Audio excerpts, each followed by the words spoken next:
Bueno, llegamos al final de RMN. Hoy nos toca ver la tercera clase de RMN. Vamos a ver la aplicación de RMN sólido y la aplicación de RMN en dos dimensiones. RMN sólido, dentro de lo que es RMN en general, es algo que está ganando fuerza en este último tiempo. Es una técnica que por cuestiones tecnológicas no se había podido llevar a instrumentos comerciales y a lo largo de los años fue logrando entrar en el mercado, pero recién en la década del 80 fue una técnica que empezó a desarrollarse instrumentalmente. De hecho, el ex titular de la cátedra, el doctor Luis Díaz, trabajó en el desarrollo de los rotores para RMN sólido del 83 al 85 en Estados Unidos. En ese momento, los laboratorios de investigación los maquinaban, los fabricaban y los hacían todos ellos, y los únicos que podían hacer sólidos, RMN sólido, eran los investigadores que desarrollaban ese tipo de rotores y esos circuitos, ¿sí? O sea, no existía. Uno, si quería comprar un equipo, no podía. Pasaron más de 20 años y ahora ya están comercialmente. De hecho, el equipo que está en el subsuelo, el Bruker Ultra Shield de 600 MHz, tiene una prop de sólido, ¿sí? Y fíjense en la importancia de esta técnica que está ganando en este momento, que en el pedido de subsidios que hay de equipamiento mayor de este año, de la Agencia Nacional de Promoción Científica y Técnica, se remarcó como relevante el ingreso al país de equipos o accesorios que permitieran hacer RMN sólido. En el país, hasta que el equipo de la facultad tuvo el rotor de sólido, la propia para hacer sólido, el único equipo en el país que podía hacer ese tipo de técnica era el equipo que tiene el FAMAF en Córdoba, ¿sí? Hasta ese momento todas las determinaciones de RMN eran en líquido. Bien, y 2D es una técnica que se hace tanto en líquido como en sólido, es una técnica ampliamente ya distribuida, muy difundida. Digamos, el RMN en una dimensión que ustedes conocen de orgánica, que vimos hasta ahora, se conoce ampliamente, pero también es casi inequívoco que uno, cuando hace un espectro de una dimensión, también le hace un espectro de dos dimensiones, ¿sí?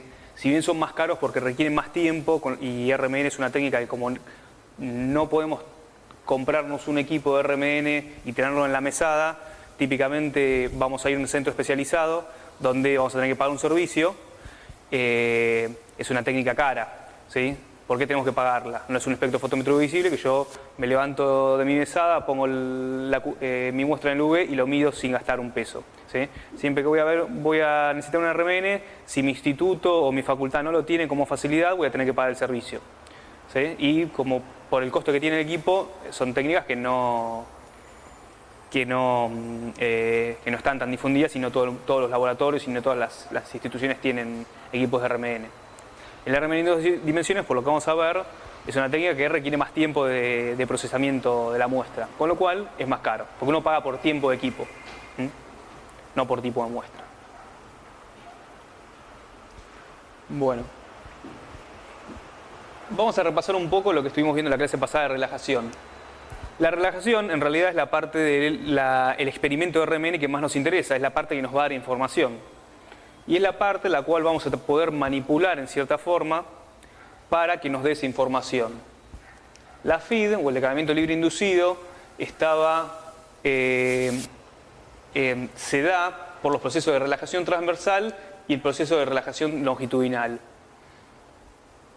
El proceso de relajación longitudinal o spin red, el T1, es el tiempo característico en el cual la magnetización macroscópica luego del pulso de 90, que me lleva a los spines al plano XY, es el tiempo que tarda en volver la magnetización a su máxima intensidad en el eje Z. Por otra parte, el tiempo de relajación transversal o spin-spin es el tiempo en el cual tardan en expresarse las interacciones entre los spines nucleares, los acoplamientos. Nosotros tenemos luego del pulso 90 una coherencia de fase donde todos los spines, según el marco rotante, se alinean en un punto, ¿sí? O digamos de frente en este punto, Y a medida que se expresa el acoplamiento, la velocidad diferencial de cada uno de esos espines hace que se pierda la fase, ¿sí? Hace que en su suba y baja de intensidad en un marco de referencia se vaya perdiendo y se vaya desfasando. En vez de subir y bajar todos al mismo tiempo, acompasados, uno tiene una onda que viene así y el otro se va corriendo un delta de frecuencia, ¿sí? Ese delta de frecuencia es el J acoplamiento. También, y menos importante, en la literatura general de RMN, son la relajación dipolar, la relajación cuadrupolar y la anisotropía de desplazamiento químico, junto con otros tipos de relajación. Estos tipos de relajación se les hace menos hincapié porque en líquido la relajación dipolar y la anisotropía de desplazamiento químico son muy poco importantes, ya que el movimiento browniano los promedia. Vamos a volver sobre esto más adelante. Y la relajación cuadrupolar se intenta evitar evitando analizar núcleos que tengan momento cuadrupolar. Si yo tengo un núcleo como el nitrógeno 15 que tiene momento cuadrupolar, intento no analizar nitrógeno 15 para no tener los problemas que conlleva la detección de un núcleo cuadrupolar, que lo hablamos en la clase pasada. También dijimos que el delta y el J son la parte estática de un espectro de RMN, son las cosas que no van a cambiar de un espectro a otro. Recordemos que el delta es constante en ppm y el J es constante en Hertz. Y la relajación es la parte dinámica del sistema, la que nos dice en qué situación está nuestro sistema. Ahora, frenando acá, de la clase pasada, ¿tienen alguna duda? ¿Tienen muchas dudas? ¿Sí?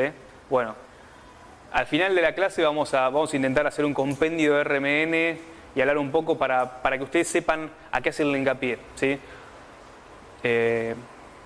Vamos a retomar esto. Bueno, lo que compete la clase de hoy es, como dijimos, sólido y 2D.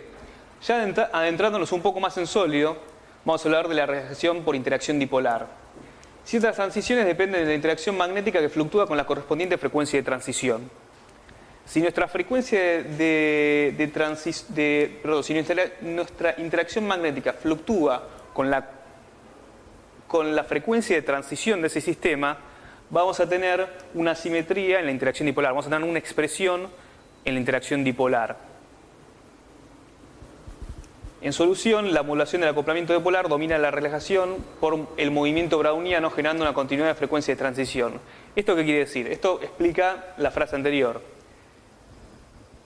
La interacción dipolar es la que se da por las diferencias dipolares que tiene las distribuciones de cargas en un núcleo y en un orbital, ¿sí? Esa diferencia, ese momento dipolar que se expresa en los J, si yo lo expongo a un campo magnético externo que tiene una dirección, no se va a expresar de la misma manera si tengo una molécula en una dirección o en otra.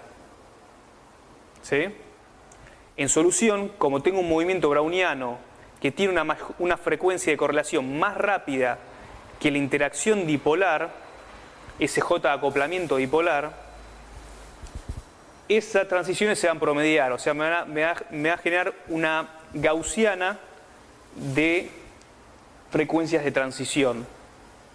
Esa gaussiana de frecuencias de transición, a ser continua prácticamente y tener el mismo nivel de intensidad, se van a promediar en cero. Básicamente lo que tienen que entender de esto es que la interacción dipolar en líquido se promedia por el movimiento browniano, no se expresa. Ya vamos a entender un par de diapositivas más adelante por qué es que se promedian las interacciones dipolares. Bueno, esto es lo que les comentaba. El acoplamiento dipolar está en el orden de 1 a 100 kHz. ¿Sí? Pero el movimiento browniano en líquido es mucho más veloz, tiene una frecuencia mucho mayor, con lo cual termina siendo despreciable. ¿Qué pasa? En estado sólido, la molécula no se mueve, la molécula está estática, con lo cual el movimiento browniano es nulo y la interacción dipolar se expresa muy fuertemente. Al tener una interacción dipolar que se expresa muy fuertemente, tener un J acoplamiento dipolar vamos a tener un T2 que disminuye en su tiempo de una manera importante cuando nos acercamos a un comportamiento de sólidos. Recuerden que cuanto más se produce, más se expresa el acoplamiento, más cae el T2, o sea, el tiempo de relajación tarda menos tiempo en expresarse. El T2 era función de cuán es el desfasaje que tienen los espines en el eje transversal, ¿sí? El T1 es el longitudinal y el T2 es el transversal.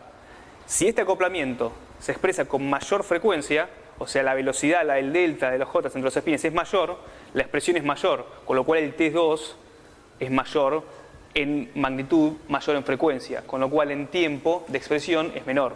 A mayor frecuencia, menor tiempo. ¿Sí? ¿Estamos? No así el T1. El T1 en sólido es mucho más largo. Dado que los movimientos brownianos son menores, las interacciones de relajación inducidas por el medio son menores porque hay mucho menor número de colisiones, ¿sí? Mucho menor número de contactos, mucho menor número de promedio de interacciones. Con lo cual el T1 se hace muy largo.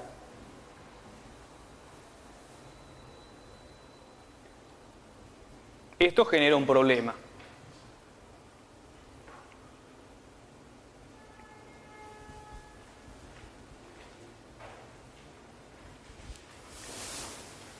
Volviendo, en líquido, el movimiento browniano y vibracional promedia las interacciones dipolares, como dijimos hasta ahora, y la anisotropía de desplazamiento químico. Acá vamos a introducir un nuevo concepto. Existe algo que se conoce como la anisotropía de desplazamiento químico, ¿sí? Así como el J se ve influenciado por la interacción dipolar, el delta también, porque el campo efectivo que sufre cada una de las moléculas va a ser distinto dependiendo de su orientación en el campo. En sólido las moléculas están confinadas en cristales o arreglos cristalinos son polimorfos, o sea, vamos a tener orientaciones muy ordenadas, semiordenadas y muy desordenadas. En todas ellas las orientaciones son fijas, no hay movimientos de correlación y la orientación se va a expresar. Por más que yo tenga un polvo en el cual tenga múltiples orientaciones, yo voy a tener una isotropía, un volumen final de interacciones, pero van a estar expresadas. No es lo mismo que si yo tengo la molécula con movimiento browniano en solución. No es lo mismo que tenga muchas moléculas en distintas orientaciones que si tengo a una molécula en movimiento. Si yo tengo una molécula en movimiento, el delta es el delta de una sola molécula que está en movimiento, que es igual a otra misma molécula que está en movimiento, ¿sí? O sea, el campo efectivo de esta molécula que se mueve, o sea, de ese núcleo que está en una molécula que se mueve en movimiento browniano veloz, si bien en cada posición va a ser distinto, va a ser igual al de la otra molécula que se está en movimiento con la misma frecuencia de correlación, ¿sí? O sea, el promedio de esta molécula va a ser igual al de este, ¿sí? Y el de ese núcleo que tiene ese metilo en esa molécula va a ser igual al del metilo que está en la otra molécula. Ahora, si yo estoy en un sólido, esta molécula va a tener un metilo en esta posición. Frente al campo magnético, sus espines van a tener una orientación, van a tener una interacción, van a tener un campo efectivo final. O la otra molécula va a estar así, va a tener otro efectivo, ¿sí? Y la otra va a tener otro efectivo. En suma, no es un promedio, sino es una sumatoria de todos los campos efectivos finales. Y algunas orientaciones son más probables y algunas generan interacciones mayores con el campo magnético que otros. Por ende, donde en solución tenemos un espectro hermoso, en sólido la misma molécula nos da un espectro completamente asimétrico.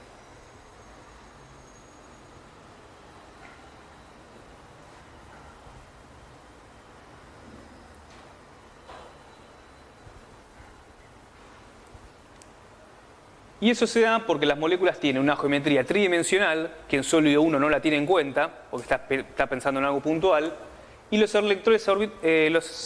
orbitales electrónicos a su vez tienen una geometría. Una analogía con esto es la susceptibilidad magnética, la isotropía de susceptibilidad magnética que tiene un anillo bencénico, ¿sí? que vieron en el seminario, en el segundo seminario. Hay algunos creo que todavía no tuvieron el segundo seminario, pero lo van a ver. Bueno. Algo similar a esto es lo que pasa en lo que ven en el segundo seminario de RMN. Vamos a hacerla corta. Donde tenemos un anillo bencénico que tiene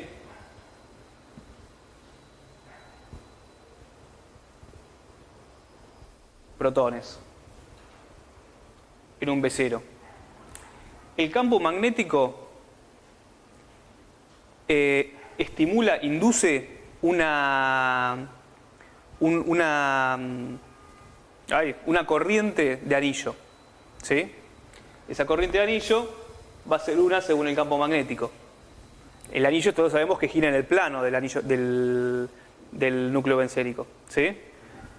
Eso va a generar líneas de campo que pasan en el plano de los protones del anillo, y en este plano los campos locales que se generan se contraponen al campo externo.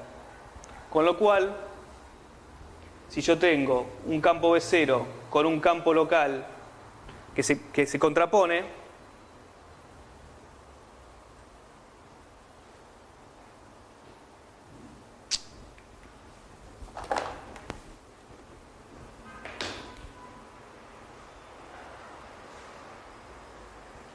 mi frecuencia va a ser menor, ¿sí? Si mi campo efectivo final disminuye por este campo local, mi frecuencia va a disminuir, ¿sí? La frecuencia de resonancia de estos hidrógenos va a disminuir por este efecto, ¿sí? Por ende, los protones que están unidos en un anillo bencénico se corren a ppm mayores de las que se puede predecir, ¿sí? Eso mismo pasa en este caso. Obviamente las 7 ppm del delta de desplazamiento químico de un protón bencénico es un promedio de todas las posiciones probables que tiene ese anillo bencénico, ¿sí? Pero en el único que se expresan ese tipo de campo local es en esta posición, ¿sí? Pero esa expresión es suficiente como para desplazar el delta. Bueno, entonces, como es este caso, tenemos una constante de apantallamiento que está afectada por la orientación de la molécula. En este caso, la constante de apantallamiento está afectada por esta posición, ¿sí? En sólido, todas las posiciones están afectadas. Si no tenemos una anisotropía de desplazamiento químico, es porque la simetría de la distribución electrónica que tiene nuestro núcleo es esférica, ¿sí? Los orbitales electrónicos que están envolviendo nuestro núcleo, están protegiendo el campo magnético de nuestro núcleo, tienen una geometría esférica. Entonces las interacciones en toda la circunferencia de la esfera son iguales. Y en todas las posiciones que tengan son iguales. De ahí tenemos un pico isotrópico. En cambio, si tenemos geometrías axiales o rómbicas, no va a ser lo mismo que una molécula se acomode, digamos, con su eje mayor a favor del campo magnético o perpendicular al campo magnético. Los espectros que dan son distintos. Esta molécula da un espectro promedio de este tipo, esta molécula da un espectro promedio de este tipo si tiene esta posición. Si tiene esta posición,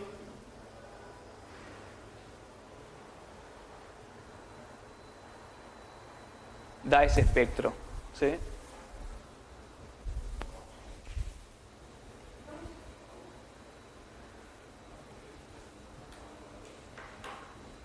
¿Me van siguiendo? ¿Sí? Okay.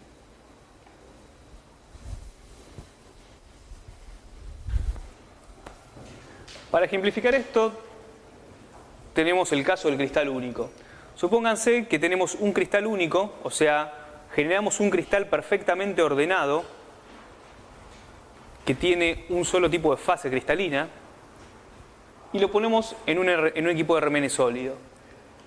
Si nuestro cristal se ordena a 90 grados, en realidad tiene su eje de espines a 90 grados del B0, va a tener los espines por el acoplamiento en alfa y en beta, cada uno con una frecuencia dada. Ahora, si ese cristal se orienta a 60 grados, por la anisotropía magnética del desplazamiento químico, ese J acoplamiento va a cambiar. Ahora, si los... Perdón, no es J acoplamiento, son los distintos delta de cada uno de los núcleos. Ahora, si lo ponemos a 54.74 grados, vemos que la anisotropía de desplazamiento químico es la menor. Si lo ponemos a 30, también vamos a tener desplazamiento. Si lo ponemos a 0 grados, también tenemos un desplazamiento. ¿Sí? Ahora, si agarramos ese cristal, lo machacamos, lo mortereamos bien con el mínimo tamaño de partícula posible y lo ponemos en el equipo, vemos la sumatoria de todas esas interacciones.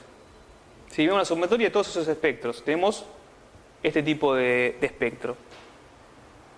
Con lo cual no zafamos ni siquiera pulverizando la muestra, no logramos evitar la anisotropía de desplazamiento químico, ¿sí? Sigue siendo un problema. Pero el que hizo este experimento dijo, acá hay una cuestión, si yo lo pongo a 54.74, la anisotropía de desplazamiento químico se expresa lo mínimo posible. O sea, tenemos un singulete de un solo tipo de núcleo, lo cual es esperable en una molécula, suponiendo que tenemos un núcleo que no se acople con otros, ¿sí? Entonces, esa gente que se dio cuenta de esto, dijo, y habrá hecho sus elucubraciones teóricas para esto, dijo, si yo hago rotar a mi muestra a 54.74 grados, las interacciones dipolares y la anisotropía de desplazamiento químico se van a anular, porque voy a simular el movimiento browniano que hay en solución.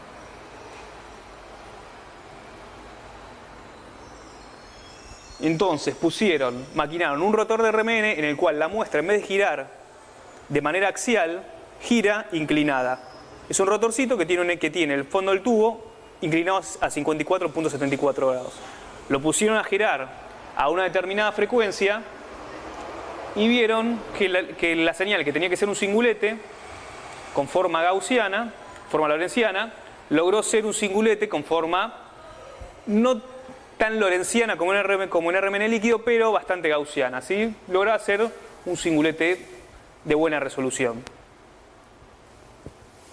Originalmente, cuando desarrollaron este experimento, no estaba del todo claro por qué esto sucedía, con lo cual, con mucho tino, llamaron a esto el ángulo mágico. O sea, ¿por qué pasa esto? Magia. Sí. Después se logró una interpretación mejor que la magia para este fenómeno. Pero igual, incluso hoy en día, si ustedes van a ver un paper o una técnica que les diga que tiene que ser sólido, van a ver que las técnicas le dice CP más RMN o más RMN. Más es de Magic Angle Spinning, ¿sí? O sea, giro en el ángulo mágico, todavía se sigue llamando así. Lo único que hace esta técnica, aparentemente explicado físicamente, es que suprime las interacciones dipolares y anisotrópicas. O sea, está emulando un movimiento browniano en la muestra. Por esto se minimiza la expresión del acoplamiento dipolar y de la anisotropía del desplazamiento químico. Ahora, para que esto sea realmente efectivo, tenemos que hacer girar este rotor a una frecuencia mayor que la J de acoplamiento dipolar. Por ejemplo, ustedes estuvieron haciendo unos ejercicios en RMN donde la J hidrógeno flúor era 200 Hz, ¿sí? Entonces, si yo quiero hacer un espectro de flúor 19 en sólido, para eliminar el acoplamiento dipolar hidrógeno flúor, tengo que hacer girar a mi rotor a más de 200 MHz en el ángulo mágico, ¿sí? ¿Qué pasa? El acoplamiento para carbono está en el orden de 1 a 35 kHz. Tenemos una frecuencia de giro que va a variar desde típicamente 4 kHz a 30 kHz. Las probes tienen típicamente frecuencias alrededor de 35 kHz para promediar todas las interacciones. No es que uno va a hacer girar a menos frecuencia porque tengo menos interacciones. Por las dudas lo hago girar más a mayor velocidad. Pero tenemos un problema que el acoplamiento dipolar entre núcleos de hidrógeno está en el orden de los 120 kHz. Hasta el momento las probes, o sea, las sondas que pueden girar a 100 kHz son experimentales. O sea, hasta el momento los únicos que han podido hacer espectros de sólido de hidrógeno son investigadores que desarrollan sus propias probes. Empiezan las primeras marcas a decir que tienen probes experimentales para hidrógeno y uno las debe comprar bajo su propio riesgo, ¿no? O sea, si las venden típicamente, hay mucho, ojo, en el mercado hay muchas técnicas que tienen cosas, y todas las técnicas empezaron siendo medianamente experimentales. Y de hecho muchas de las técnicas de muchos de los instrumentales distintos empezaron siendo experimentales y vendiéndose como experimentales. Y después el uso indiscriminado, digamos, y la necesidad de su uso hizo que existieran técnicas validadas, existieran formas de reproducir las técnicas. Muchas cosas se hicieron, digamos, si bien en los campos de farmacia y bioquímica, por ser salud e industria farmacéutica, requieren técnicas ultra validadas, farmacia y bioquímica siguen siendo disciplinas experimentales, ¿sí? Estamos basados sobre una estructura experimental, todo nuestro conocimiento químico y físico. Bien, ¿qué hago con esto? Bueno, con lo cual, si uno va a hacer RMN sólido, típicamente se está refiriendo a RMN de carbono 13. RMN de hidrógeno 1 todavía no está difundido.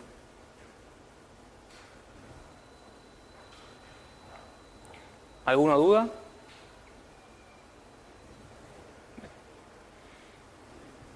Bueno. Ahora, les comenté antes que cuando ustedes busquen literatura sobre RMN sólido van a encontrar que las técnicas más usadas son CP, MAS, RMN, ¿sí? O sea, CP más RMN sólido. O también lo van a encontrar como SSNMR, que es Solid State, o sea, estado sólido RMN. Pero típicamente se denomina CP. El CP es polarización cruzada. Si bien la polarización cruzada también se puede hacer en líquido, en sólido gana una importancia terrible. Porque en sólido, por más que hagamos girar la muestra en el ángulo mágico y tengamos un montón de formas de levantar la sensibilidad, la cantidad de muestra que necesitamos es infernal. Y el tipo de núcleo que estamos viendo es carbono. Carbono tiene una sensibilidad muy baja comparado con la del hidrógeno. Es menor a un 2% comparado hidrógeno con carbono. Perdón, el carbono es menos de un 2% de la sensibilidad que tiene hidrógeno, ¿sí? O sea, es muy baja la sensibilidad. Con lo cual, se sigue necesitando técnicas que aumenten la sensibilidad de ese núcleo. La polarización cruzada es una de estas técnicas. Es una técnica en la cual la sensibilidad del núcleo S, o sea, el menos sensible, crece en función de la relación del gamma del núcleo más sensible sobre la relación del núcleo menos sensible. O sea, si el gamma del hidrógeno, ahora no me acuerdo el valor, pero el carbono está, no voy a inventar un número, pero bueno, sabemos que es 4 veces mayor, ¿sí? El gamma del hidrógeno frente al carbono. Entonces logramos aumentar 4 veces la sensibilidad del núcleo del carbono si hacemos CP+. CP+, en lo que consiste, perdón, CP+, no, CP, con polarización cruzada. En lo que consiste polarización cruzada es en hacer girar al marco rotante del campo magnético en una frecuencia en la cual haya un apareamiento entre los niveles energéticos del hidrógeno con los del carbono. O sea, en un laboratorio típico yo tengo en mi B0 un delta E, por ende un delta de frecuencias para hidrógeno y uno para carbono, mucho menor para el carbono que para el hidrógeno. Ahora, si yo por medio del B1 hago girar en un marco rotante determinado al carbono y en un marco rotante determinado al hidrógeno, tal que sus frecuencias de precesión sean la misma, vamos a tener que ya no tengo el hidrógeno rotando muy, precesando a una frecuencia mayor que el carbono, ¿sí? Con lo cual, al hacer girar a la misma frecuencia de precesión al carbono y al hidrógeno, vamos a tener una resonancia entre ellos. ¿sí? Al tener una resonancia entre ellos, la diferencia poblacional que existe en el hidrógeno influye sobre la diferencia de población que tiene el carbono. Con lo cual, estamos transfiriendo la polaridad. La polaridad se refiere a esto, ¿sí? Estamos transfiriendo las poblaciones de menos energía del hidrógeno al carbono. No porque el spin de un hidrógeno vaya a pasar a un núcleo carbono, sino porque el campo magnético del hidrógeno, que tiene su diferencia de población y que tiene una intensidad determinada, por acoplamiento va a influir sobre el equilibrio que tienen las poblaciones de carbono. Por ende, el carbono, que tenía una diferencia poblacional mucho menor a la del hidrógeno, va a aumentar su diferencia poblacional.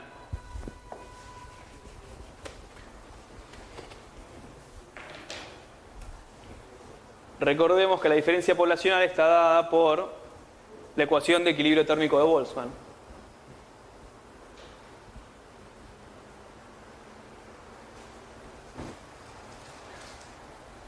¿Sí? Si nosotros apareamos estos niveles energéticos, logramos que esto cambie.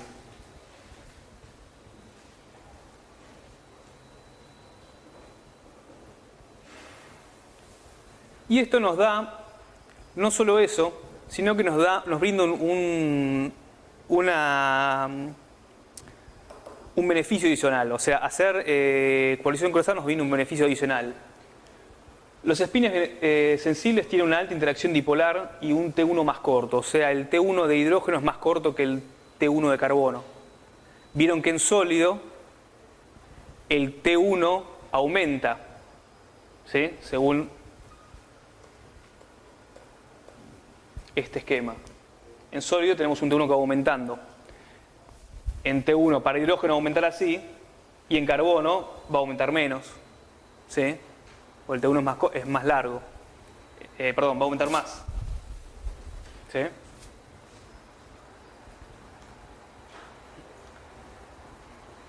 Ahora, como esa interacción de relajación tiene que ver con el entorno, dado que estamos maximizando la eficiencia de interacción, también vamos a maximizar o vamos a aumentar la interacción que tienen los núcleos de hidrógeno sobre el carbono y vamos a hacer que su T1 sea más corto. Si logramos hacer que el T1 de carbono sea más corto, el delta entre experimentos va a poder acortarse en tiempo. Si recuerdan la clase pasada, el tiempo de delay entre pulso, o sea, el tiempo que tenemos que esperar para que la magnetización vuelva al eje Z y dejemos de adquirir la feed, tiene que ser 3 veces el T1 del núcleo más lento, ¿sí? Si nosotros reducimos el T1 del núcleo más lento, nuestro experimento se reduce en tiempo. Si se reduce en tiempo, yo puedo aplicar más pulsos en menos tiempo. Si yo aplico más pulsos en menos tiempo, voy a acumular mayor número de espectros y por medio de la transformada de Fourier voy a ganar en sensibilidad respecto al ruido.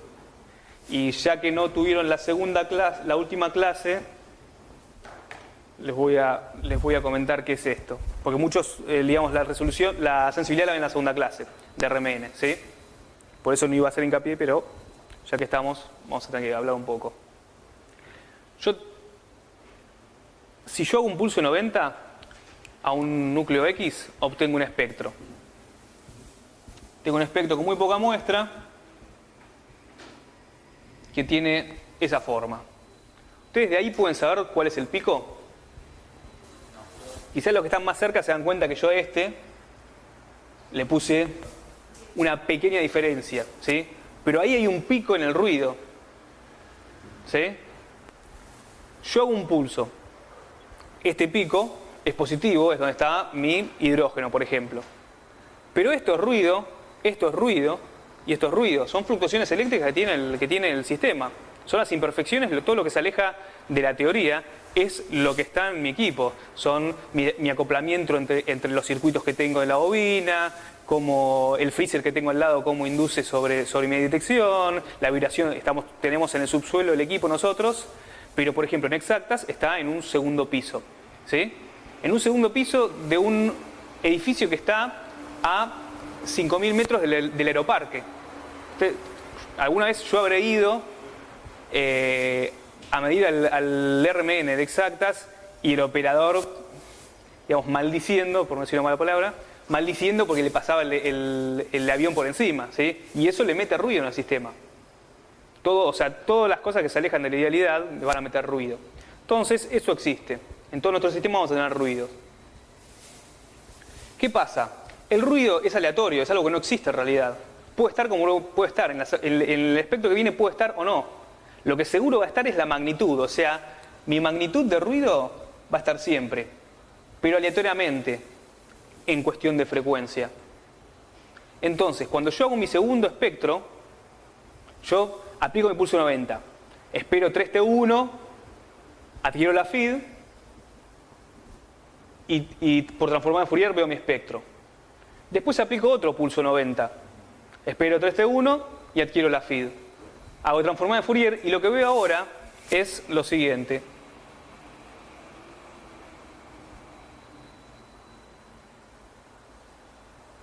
Veo esto.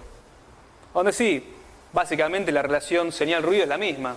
Si tengo la misma diferencia de mi piquito acá. El delta que tengo no mejoró mucho. Pero ¿qué pasa? Si yo veo el ruido, a ver, en este punto, este pico es positivo y este es negativo. Entonces, si este pico justo tenía un área de 10 positiva y este pico tiene un área de 7 negativa, y yo sumo, hago un promedio de esos dos espectros, la resultante va a ser 3 positiva. ¿Sí? Sin embargo, este pico que tenía, si este era 10, pongamos que este sea 15, este también va a ser 15. ¿Sí? Entonces la resultante va a ser 30. Y si hacemos lo mismo con cada parte del espectro, vamos a tener que la señal ruido me aumentó. La señal aumenta proporcionalmente con el número de pulsos, o número de escaneos, o como lo quieran llamar, número de incrementos, lo van a ver distintas veces, número de experimentos, llamémoslo acá, ¿sí? No es muy feliz. Bueno, número de escaneos, vamos a utilizar la nomenclatura que se utiliza en las publicaciones científicas. Si yo aumento la señal con el número de escaneos, que es el número de barridos, es el número de pulsos, es el número de incrementos también, para usar distintas nomenclaturas, esto va a aumentar proporcionalmente. Si esto es 15 y yo hago dos espectros, aumenta proporcionalmente 30, ¿sí? 15 por 2. En cambio, el ruido, le puse n por noise, ¿sí? Pero es señal ruido, señal ruido. El ruido aumenta con la raíz cuadrada del número de escaneos. ¿Sí? Va a aumentar mucho más lento, va a aumentar más gradualmente.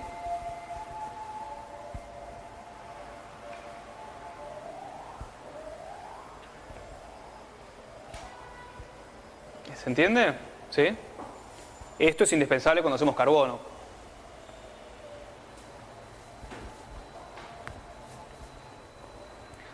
Esta es una forma de aumentar la señal ruido que tiene mi experimento. ¿Sí?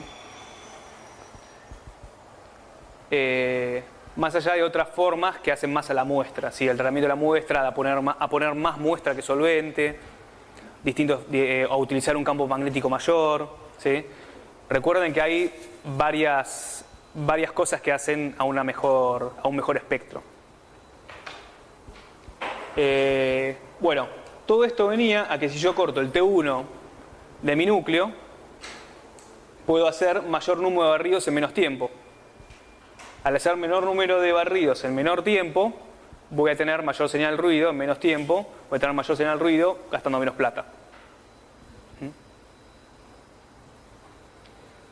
¿Se entiende? Sí. O sea, la frecuencia de rotación de los hidrógenos como que se acopla o ayuda a la frecuencia de los de carbono, ¿no? Para disminuir el T1. El B0 te va a dar la frecuencia de precesión del carbono, ¿sí? Con un el B1 lo vas a aplicar para excitar carbonos. Y con un B2 vas a generar esto, vas a generar ese aparamiento de frecuencias. ¿Cómo se genera el B2 tal que llegue a eso? Es algo que excede. Pero o sea, esa frecuencia ayuda del carbono, pero Sí. no, al hacer girar también los hidrógenos todavía más rápido, ¿no interfiere nada? ¿O solo ayuda? El tema es que en el momento de la excitación solo hay transferencia y polarización. Ahora, si vos dejás prendido ese B2 con la misma intensidad durante la adquisición, o sea, durante la relajación, vas a tener acople. Y vos en carbono no querés tener acople de hidrógeno, ¿sí? Entonces lo que haces, el B2, que lo tuviste en esa frecuencia durante un tiempo que se llama el tiempo de acoplamiento, se llama tiempo de acoplamiento, tiempo de aparamiento, no me acuerdo si tiene algún otro nombre en inglés. Vos lo tuviste, vos tenés el B1 y el B2 para que haya este aparamiento durante un tiempo. Ni bien apagaste el B2, el B1 que vos vas a querer adquirir, ¿sí? O sea, vas a tener los tiempos de relajación y vas a tener la emisión de señal. El B2 lo transformás en desacople, ¿sí? Con lo cual, todo lo que te ayudó el hidrógeno en ese momento termina siendo opacado por el... No, o sea, no todo lo que te ayudó, todo lo que ganó el carbono en ese momento ya lo ganó. Pero para que no haya acople y para que no haya interferencia, cuando vos vas a adquirir, que es el momento en el cual se expresa el J, desacoplás hidrógeno, ¿sí? En la clase pasada habíamos visto una diapositiva en la cual teníamos un pulso de 90, ¿sí? Dejamos un tiempo de delay y después teníamos adquisición, ¿sí? Para carbono 13. Si nosotros queríamos desacoplar hidrógeno, lo que hacemos es, para hidrógeno 1, aplicar un pulso de desacople durante todo el tiempo, incluso en la adquisición. Porque si yo tenía mi spin que bajaba a 90 grados del Z y estaba acá, el momento en el cual se expresaba el acople en el marco rotante, ¿sí? Es cuando yo apago B1, cuando esto empieza a subir, cuando todo el vector empieza a subir, ¿sí? ¿Se entiende? ¿Alguna duda respecto a esto?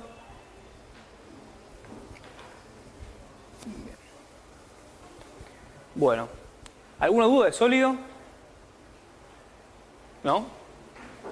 Okay. Después vamos a retomar sobre todo globalmente. Bien, entonces pasamos a RMN en dos dimensiones. RMN en dos dimensiones gracias al advenimiento de computadoras muy veloces y sistemas eléctricos muy precisos, muy controlados y con respuestas, digamos, de cambio de frecuencia y de intensidades de tiempos muy cortos, se logró una nueva dimensión de análisis en RMN. El RMN en dos dimensiones se basa en experimentos sucesivos, de pulsos sucesivos, variando tiempos de interacción. Se los voy a dar, no se los estoy dando como definición, se los estoy dando medio desglosado para que lo vayan entendiendo. La cuestión es la siguiente, se los cuento. La forma de hacer el experimento de dos dimensiones es la siguiente: aplico un pulso 90, dejo un tiempo de espera que se llama T1, aplico otro pulso 90 y dejo un tiempo de espera que es T2, ¿sí? Mi espectro va a ser 1. En el siguiente pulso cambio mi T1, o sea, el tiempo de espera entre pulso y pulso es más corto o más largo. En el siguiente pulso vuelvo a variar el T1, ¿sí? Siempre incrementándolo. o disminuyéndolo, depende cómo va de barrido. Después de que barrí toda una sucesión de ese T1 y T2, de ese T1, perdón, que no es el T1 de relajación, es un T minúscula 1, es un tiempo de delay. Luego de que varíe todo el T1 de delay, voy a hacer lo mismo, pero variando el T2 de retardo. El T2 de delay, pero a la adquisición, antes de que ocurra la adquisición. Eso me va a dar, por medio de la transformada de Fourier, dos dominios en frecuencia. No importa cómo se llega al espectro final, la cuestión es cómo se hace. De movida yo ya les digo que si yo tengo que hacer todo un barrido de tiempos de retraso o tiempos de espera, como lo quieran llamar, en T1 y en T2, obviamente si yo para una muestra en una D hice 10 escaneos, 10 pulsos, y obtuve una señal ruido, para obtener la misma señal ruido en 2D voy a tener que hacer esos 10 escaneos, pero también a cada una de esas frecuencias, con lo cual el espectro va a tardar mucho más, ¿sí? Porque va a ser un compósito de todas esas secuencias de pulsos. Lo que importa de todo esto es la resultante. Voy a tener dos dominios frecuencia en función de esos T1 y T2, y voy a tener un espectro de este tipo. El espectro en dos dimensiones tiene dominio frecuencia y otro dominio frecuencia y un dominio, el tercer dominio en realidad sería tridimensional, si lo llamáramos correctamente, que es de intensidad. En realidad se llama RMN de 1D y 2D porque hace mención a la dimensión de frecuencia. El de 1D tiene una dimensión de frecuencia y el de 2D tiene dos, ¿sí? Típicamente no van a ver los espectros con este diagrama, sino que lo van a ver en gráficos de contorno, donde cuantos más circulitos haya, cuanto más mesetas haya, más intensidad significa.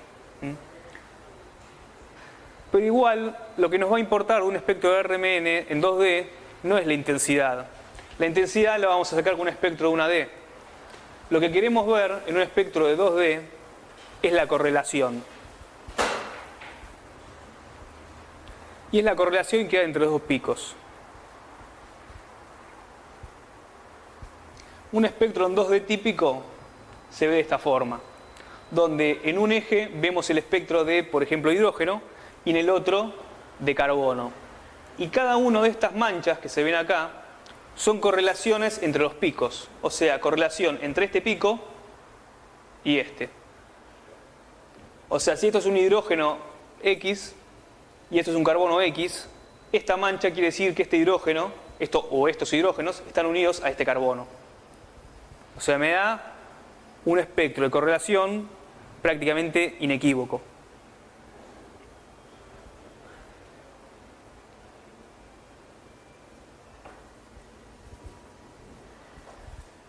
Este es un esquemita de cómo se ven en cada una de las etapas el espectro de dos dimensiones. Las feed van cambiando según la frecuencia que estemos utilizando, según los T1 y los T2 que estemos aplicando. Con la transformada de Fourier vemos el típico diagrama de sube y baja el pico en fase o desfase, y después vemos el gráfico de contornos. Lo importante de esto es que hay varios tipos de espectros. Tenemos espectros de correlación homonucleares, que son hidrógeno-hidrógeno, donde un eje van a estar el espectro de hidrógeno y en otro eje el otro espectro de hidrógeno. Tenemos homonucleares carbono-carbono, carbono de un eje, carbono del otro, y tenemos heteronucleares, hidrógeno-carbono o hidrógeno, otro tipo de núcleo. Ya acá estamos hablando de nuevo en líquido o en sólido, ¿sí? RMN2D se hace tanto en líquido como en sólido. Una de las técnicas más conocidas, lo que típicamente ustedes van a ir a pedir al equipo de RMN, al operador de RMN, es que les hagan un COSI. Llama COSI porque es Correlation Spectroscopy, espectroscopía de correlación. Y esta es una técnica homonuclear. Como les comentaba, vamos a tener dos ejes donde los núcleos son los mismos. Por la técnica en la cual se hace el RMN en 2D, lo que se ven en cada espectro, se ven en función de una frecuencia u otra frecuencia, la correlación que hay entre un pico consigo mismo, por ejemplo estos hidrógenos C con los hidrógenos C, y un hidrógeno con otro hidrógeno.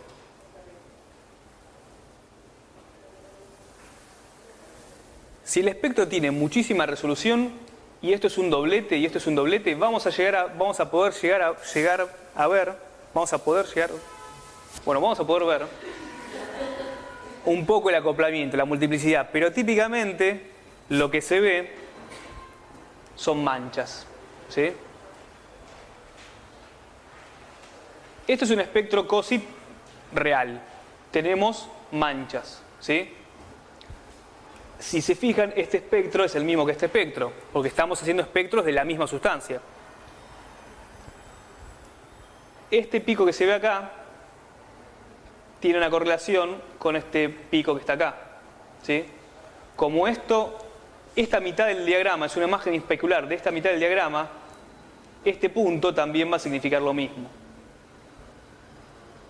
Esto es el acople de un hidrógeno consigo mismo, y esto es el acople con el hidrógeno consigo mismo, ¿sí? Los que están sobre esta línea. O sea, estos picos que están acá en el medio no se cuentan.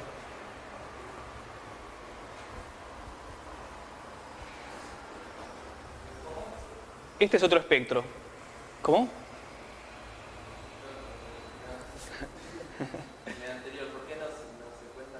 Los picos que están acá sobre la diagonal no se cuentan porque es la interacción de un núcleo consigo mismo, ¿sí? El diagrama tiene una imagen especular en la cual las dos mitades son iguales, ¿sí? Entonces lo que vemos son los desfases de esas ramas. Es como esos dibujos de psicología que abrís así y tiene al mismo lado las mismas imágenes de un lado y del otro. Bueno, tomás solo una mitad. Con la otra, a veces los espectros tienen manchas, ruidos. Con la otra mitad corroborás, es como un duplicado. Si la mancha aparece de un cuadrante y del otro no, ¿sí? Esta mancha, por ejemplo, que está acá, no aparece, yo no la veo acá. Bueno, esto es ruido. En cambio, esta que está acá, aparece por acá. Si se viera, ¿no? Sería esta, ¿no? Sí. Es la misma mancha. Porque esta sería el hidrógeno en 5 con el hidrógeno en 1,7. Y este es el hidrógeno en 5. Perdón, el hidrógeno 5, no en 5. Sería el hidrógeno, recapitulemos, el hidrógeno 3 con el hidrógeno 5. Y este es el hidrógeno 3 con el hidrógeno 5. ¿Sí? Es la imagen especular. Eso quiere decir que el hidrógeno 3 está cerca del 5 y que se acoplan. Y eso quiere decir que acá no se nota, ¿sí? Pero el hidrógeno 5, acá parece un singulete, pero evidentemente no es un singulete. Evidentemente debe ser un doblete o algo. Se está acoplando con el hidrógeno 3 y que el hidrógeno 5 se parte con el 3. En los espectros que ven en la clase, ustedes pueden comprobar acoplamientos si los J son iguales. O sea, si el J de partición del hidrógeno 5 es de 10 Hz y vemos dentro de los otros picos que el J de acoplamiento es de 10 Hz, decimos que ese J es que ese hidrógeno se está partiendo por el otro, ¿sí? Y que el otro se parte por ese hidrógeno. ¿Sí? Esto lo ven en la segunda clase. Bueno, lo van a ver mejor en la segunda clase, pero digamos, en el espectro de una D pueden corroborar que este pico está partido con este, porque los J, la separación entre los dos picos es igual en Hertz, ¿sí? Pero ¿qué pasa? En espectros muy complicados a veces dudan, y esto es algo inequívoco. Si tenemos una mancha de correlación, ese hidrógeno está acoplado con el otro tipo de hidrógenos. ¿Estamos de acuerdo? ¿Sí? ¿Se entiende? Otros tipos de espectro de correlación homonuclear se alejan de lo que están viendo ustedes en los seminarios, que son los típicos espectros de acoplamiento escalar, o sea, acoplamiento spin-spin. Lo del acoplamiento escalar se transmite a través de los enlaces y no se transmite a través del espacio. Pero ¿qué pasa si tenemos una molécula muy grande o una proteína, o incluso cadenas de ADN, en las cuales la cercanía entre los núcleos es mínima? Tenemos interacciones muy fuertes entre esos núcleos. Si esos núcleos tienen momentos dipolares, o momentos magnéticos muy intensos, vamos a tener una correlación, por más que no sea tan intensa como la correlación spin-spin. Entonces, para lograr hacer experimentos en 3D, en 3 dimensiones, de proteínas y ver conformación de imágenes de moléculas muy grandes, se desarrollaron métodos como el NOESI y el ROESI. Ambos métodos ven cercanía espacial en moléculas de distinto peso molecular. El NOESI ve PM menores a 1000 y mayores a 2000, y el ROESI en un rango intermedio. Epa, dice lo mismo. Bueno, no. No, el ROESI ve rangos intermedios. ¿Sí? Claro, intermedio sería mayor y menor a 2000. Mayor a 1000 y menor a 2000. Sí, sí. Digamos, son las técnicas que más sirven para un tipo de proteínas o para la otra. Sirve para un montón de moléculas, no solo para proteínas. Incluso moléculas chicas que se plegan consigo mismas también sirven. El peso molecular influye en si una de las dos técnicas, estas son todas, se logran mediante secuencia de pulsos, ¿sí? Así como para ver el T1 hicimos 180, pulso de 180 y pulso de 90, bueno, estos son cantidad de pulsos y pulsos distintos para lograr ver esto, ¿sí? Que maximizan ese tipo de interacción. Dentro de los experimentos de correlación homonuclear tenemos experimentos de larga distancia, el de COSI, que le pusieron distant COSI porque ve acoplamientos de hidrógenos a más de 2 enlaces, cosa que no se puede ver en un espectro ya de una D, es algo que no se ve, pero gracias al 2D sí se ve bien. Tenemos el TOXI, que es espectro de correlación total, se ve información de acoplamiento a larga distancia, y es ideal para sistemas cerrados como glúcidos o algunas proteínas que tienen puentes intracatenarios.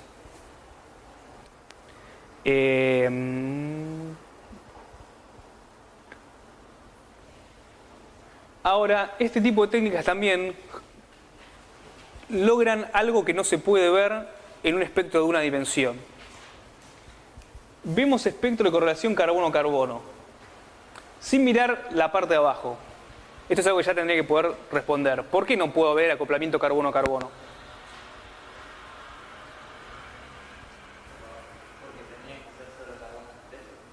Porque necesito una molécula que solo sea carbono 13, para que un carbono 13 que es magnéticamente activo tenga al lado suyo un carbono 13. ¿Sí?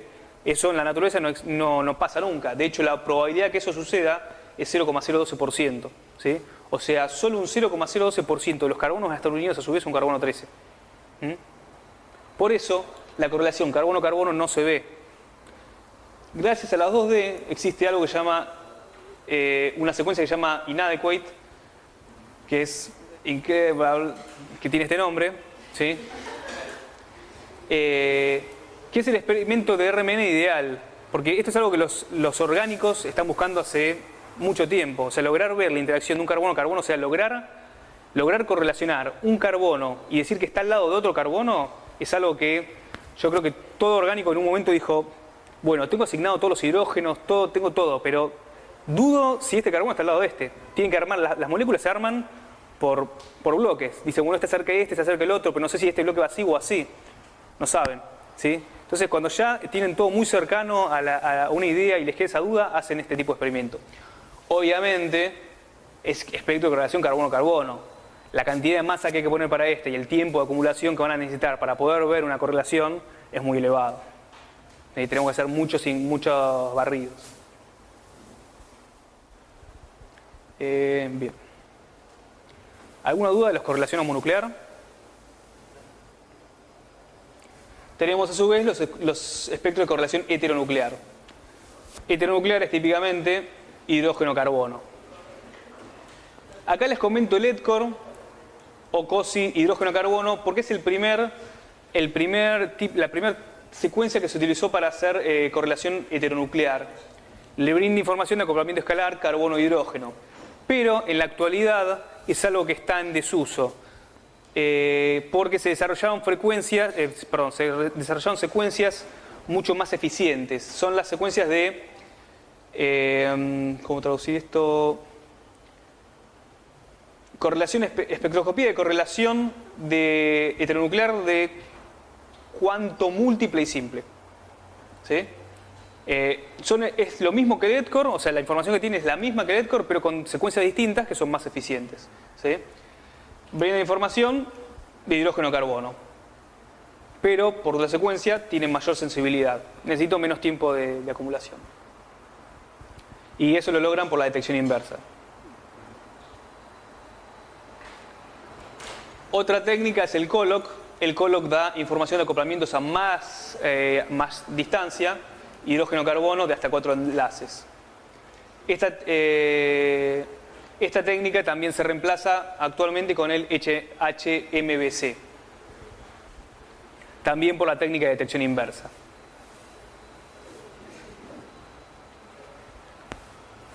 Un espectro de EDCOR, o sea, espectro heteronuclear, sea de EDCOR, sea HMBC o sea HSMC, se ve de esta forma. Tenemos en un eje los hidrógenos, el espectro de hidrógeno, y en el otro eje el espectro de carbono, donde una mancha me indica que el carbono A está unido con los que por casualidad llamé hidrógenos A. Eso es inequívoco a mi asignación. Lo cual es, digamos, uno cuando hace espectros 1D ya lo está presuponiendo. Si yo tengo un hidrógeno que tiene un desplazamiento de 7, típicamente aromático, y veo un carbono que tiene un desplazamiento, si no me equivoco, porque no soy experto en carbonos, creo que el aromático está en 120 por ahí. Si tengo un desplazamiento en 120, yo presupongo ya de movida que mi carbono en 120 está acoplado con el hidrógeno de 7. Pero ¿qué pasa si tengo más de un tipo de hidrógenos aromáticos? Tengo uno que está en 7,1 y uno 7,3. Y tengo un carbono que está en 120 y otro en 130. No sé cuál está acoplado con cuál. Y eso es importante en mi asignación. Entonces, gracias a un EDCOR, o un HMBC, o bueno, los otros, gracias a eso voy a tener una correlación inequívoca. ¿Sí? Así es como se ve un EDCOR o los otros de correlación heteronuclear. Siempre es más fácil decir EDCOR que decir las siglas de los otros, por eso nunca me acuerdo de las otras siglas. Así es como se ve un EDCOR real. Tenemos un eje de hidrógeno y un eje de carbono. Entonces, en moléculas que son complejas, que tienen muchos carbonos y muchos hidrógenos, tenemos asignaciones inequívocas.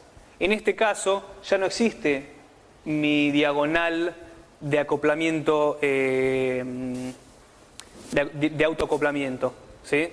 Porque ya no tengo autoacoplamiento porque está haciendo algo heteronuclear. ¿Estamos? ¿Sí? ¿Se entendió hasta ahora? Bien. Entonces, para finalizar, vamos a intentar resumir la importancia de los pulsos. La técnica de pulsos posibilita el uso de campos externos de alta intensidad, donde los espectrómetros antiguos y de baja resolución actuales son de onda continua. Hasta ahora estuvimos hablando de RMN de pulsos. RMN de pulsos utiliza un B0 externo, un campo magnético externo constante. Y lo que va a lograr la condición de resonancia es la variación de la frecuencia, o es la irradiación con múltiples frecuencias. ¿Sí? Eso me brinda a mí mi posibilidad de absorción, mi posibilidad de transición cuántica. Pero originalmente los equipos de RMN estaban diseñados igual que los equipos de EPR, los de resonancia de spin electrónico. Los equipos de resonancia de spin electrónicos, incluso actuales, y los de RMN viejos, utilizaban un imán permanente y lo que iban variando es la frecuencia, utilizaban una frecuencia y irradiación constante y la condición de resonancia se variaba variando el campo magnético.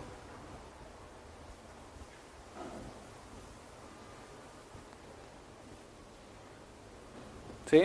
Para que esto sea real, si yo tengo una frecuencia constante, tengo que tener un campo magnético variable. La variación de ese campo era muy lenta y más lentas si utilizábamos campos magnéticos muy intensos, porque tenemos que barrer un rango de frecuencias mayores que se generan del delta de poblaciones, ¿sí? Con lo cual, yo voy a tener preferentemente imanes más chicos para poder hacer espectros en tiempos cortos. Si tengo imanes más chicos en tiempos cortos, genero deltas E menores, diferencias de poblaciones menores, por ende sensibilidad menor. Es por eso que la técnica de pulsos permite V0 más altos e influye y me permite tener equipamiento con mayor sensibilidad. Antes de que esto existiera, uno caía en esto, ¿sí?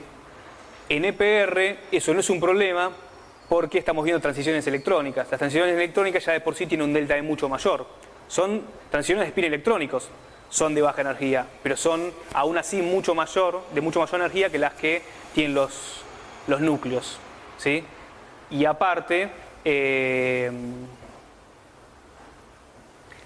la diferencia de poblaciones por ser de mayor energía ya se da en mucho mayor proporción en los espines electrónicos. Ahora, hay ciertas aplicaciones en las cuales esto se sigue usando. Hay RMNs para educacionales que son mucho más baratos, que tienen esta configuración. Una frecuencia constante y un campo variable. Hay incluso RMNs que se utilizan de baja resolución para analizar agua en alimentos o aceite en semillas. Son distintos de los que les conté en la clase pasada, los cuales utilizan la técnica de pulsos, ¿sí? Pero la resolución que tienen es suficiente para ver un solo tipo de hidrógenos, que es el que está calibrado, y para lo que son específicos. O sea, son RMNs dedicados a un tipo de núcleos.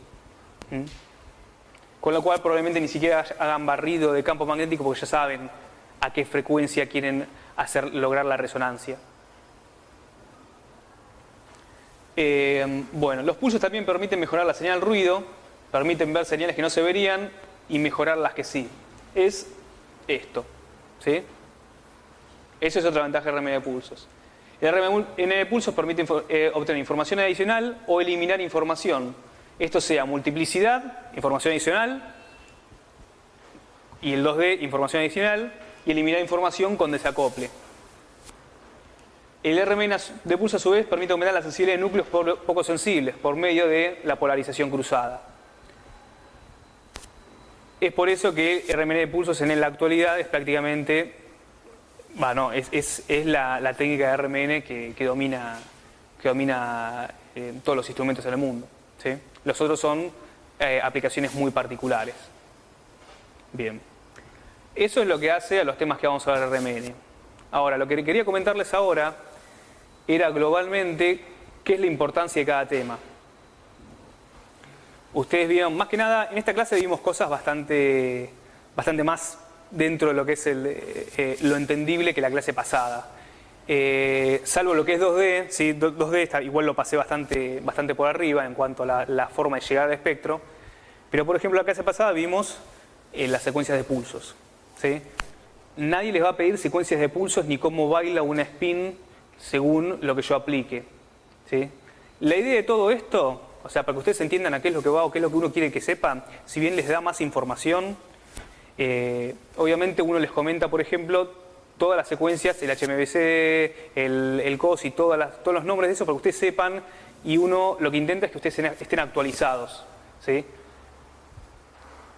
No les vamos a pedir secuencias de pulsos, les vamos a pedir que tengan una idea global de cómo funcionan todas las cosas y cuáles son las cosas relevantes. Y por qué algo es relevante de un sentido para RMN en cuanto a lo fundamental y cuanto a lo técnico.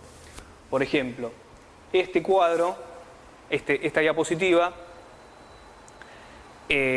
podría ser algo lo que se... No estoy diciendo que le vamos a tomar esta diapositiva, ¿no? Quiero que, más allá de que eventualmente pueda llegar a entrar, y que seguramente va a entrar, no quiere decir que se los vayamos a tomar ahora, pero la idea de esto, o sea, esto resume un poco la filosofía que uno tiene de todos los temas que se le explica, ¿sí? Se les explicó RMN de pulsos dividido en un montón de temas. Bueno, ¿cuál es la importancia de RMN de pulsos? La importancia de RMN de pulsos es lo que logra, no es cómo lograr un pulso, ¿sí? Cuando hablamos de sensibilidad es lo mismo. La sensibilidad, si nosotros queremos que entiendan qué es lo que hace la sensibilidad un RMN, ¿Por qué es importante que ustedes entiendan esto? Porque ustedes el día de mañana van a ir a pagar un servicio RMN, probablemente no tengan una RMN, la mayoría de la gente no tiene una RMN, van a ir a pagar un servicio y va a llevar una muestra. Bueno, hacemos una RMN. Entonces, nosotros queremos que entiendan que si ustedes van a llevar una muestra a una RMN, para que les hagan el servicio, ustedes tienen que saber que para ver una señal, tienen que tener una sensibilidad adecuada. Entonces no pueden llevar la muestra muy diluida. Tienen que llevar la muestra con la concentración adecuada. Tienen que llevar la muestra al equipo que les permite ver la señal de la cantidad de muestras que ustedes tienen. Si ustedes no pueden poner más muestras, tienen que llevar un equipo de mayor campo magnético. Y a su vez, si ustedes tienen que ver algo, que ustedes puede ser que lo vean o no, le tienen que pedir al operador mayor cantidad de pulsos, ¿sí? Mayor cantidad de barridos. Bueno, y así, digamos, en cuanto a sensibilidad, todas las cosas que fuimos comentando, que fuimos hablando de sensibilidad, y hacen a la sensibilidad global, puede ser algo a lo que se haga hincapié, ¿sí? Están, digamos, si fueron prestando atención, se fue repitiendo, esto afecta a la sensibilidad, o aparecen las diapositivas, esto afecta a la sensibilidad. Si bien no tengamos diapositivas que digan sensibilidad, esto, ¿sí? Hoy una chica en la revisión me decía, pero no había una diapositiva que dijera esto. Y no, son cosas que ustedes tienen que interpretar de lo global, ¿sí? Son cosas que ustedes tienen que sacar del contexto general. Pero, digamos, resolución, pulso, sensibilidad, son cosas típicas.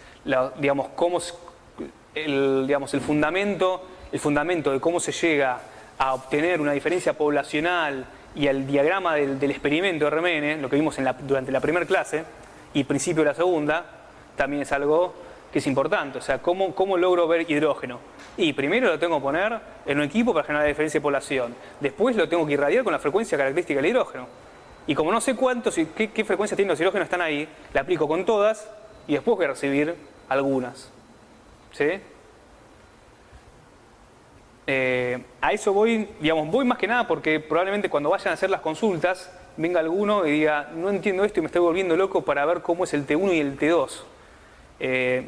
Vean la importancia, digamos, en cuanto a T1 y T2, las importancias que tienen en el experimento, de cuánto tiempo tengo que dejar entre un pulso y otro, qué información puedo llegar a sacar en algún caso de T1, ¿sí? Lo que les comenté, algunas aplicaciones. Pero, digamos, si tienen alguna duda ahora, nos quedan un par de minutos como para que ustedes pregunten y digan, bueno, mira, esto no me cerró, o podrías explicar esto de nuevo, que quisiera darlo con más detalle. Pero si no, cuando vengan a la consulta, el último teórico, vengan con ideas ya, digamos, que vengan con algo leído, conciso y, digamos, en resonancia con lo que se va a preguntar. Sí. Bueno, no sé si tienen alguna duda de RMN, lo que se vio, ¿no? Es un tema bastante escabroso, así que tarda en decantarse, pero no es complicado en sí. La semana que viene ya empezamos vamos a tener 2 clases de absorción atómica y emisión atómica.